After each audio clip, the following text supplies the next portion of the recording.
The richest people, dead or alive, the IRS doesn't stop taxing. Americans love lists.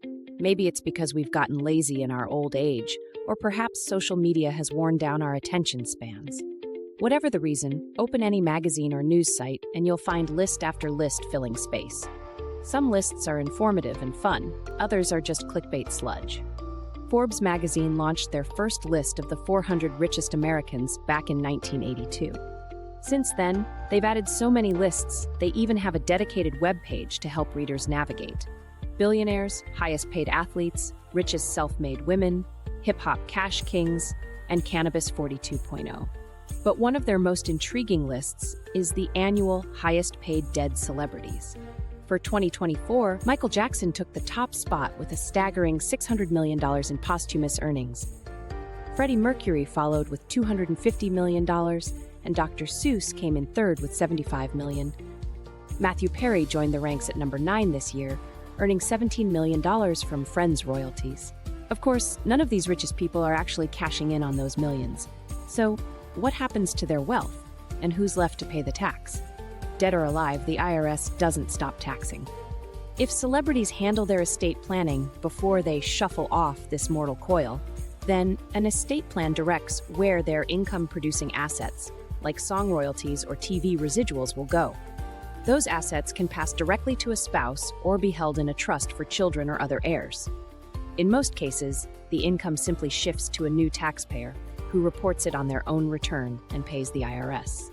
However, the richest people often face another hurdle: estate tax.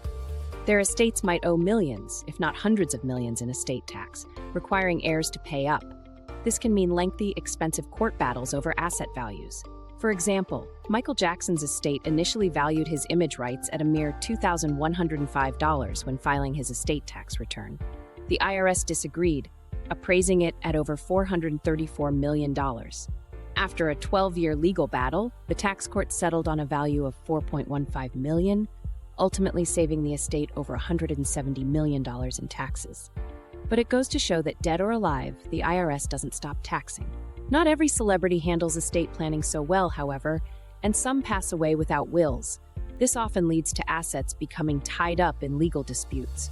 Prince, currently earning $35 million annually, died without a will, as did Aretha Franklin and Black Panther star Chadwick Boseman.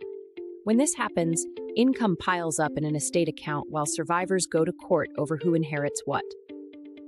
Executors must file Form 1041 to report the estate's income and deductions, paying taxes on anything not distributed. Accountants love filing Form 1041. Just because clients die doesn't mean we can't bill them.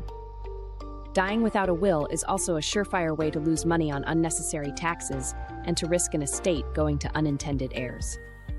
For instance, when Doors frontman Jim Morrison passed away, his estate initially went to his partner, Pamela Courson. She died shortly after without a will, meaning Morrison's estate passed to her parents. Morrison's own family spent 6 years in court fighting for half of his royalties. Talk about unintended consequences. These are exactly the kinds of mistakes that can lead to the most expensive words in estate planning. This could have been avoided. So what's the takeaway here? Besides avoiding dangerous habits like ketamine in a hot tub, it's do your homework. Many financial disasters are entirely preventable with just a bit of planning. David Tuck, ex-IRS auditor and Portland financial consultant, is here to help.